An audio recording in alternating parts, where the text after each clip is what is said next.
te lấy min update ninga August sang hi som ni panga lai dar nga le mini som panga ni tuna hian sim le ma ra tangin be me kan dia mai ro chu ai kan lo ki lai kin tham na lai le ti avel so a cha khop mai a in lung hi ron dum rang la reng ani wangin na ko a chak thei lawa ti chuan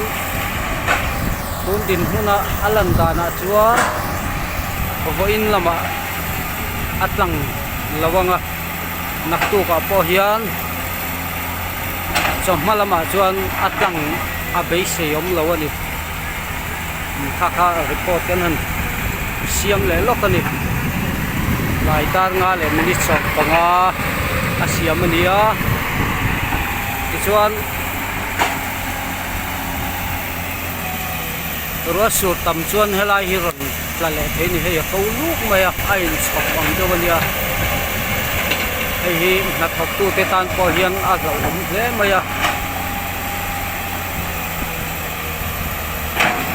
bang chuan zin mi te tei vak te poina kan tur lu tuk lo a kan do ve sam hi a tul ani lai dar nga le mini som panga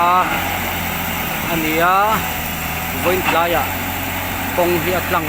lawanga nak tu ka sop malama chuan atlang a be se yom lawani ti ka kan han report le lokani san bun man ngom tek ule tun hi voina tana report kan siang nun beran yang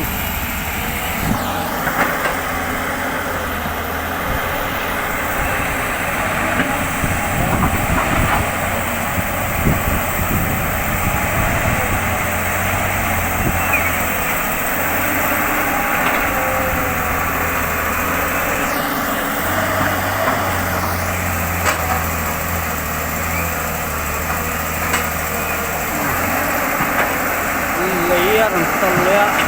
ang kabar le lokani ole ti gong kan ni le photo se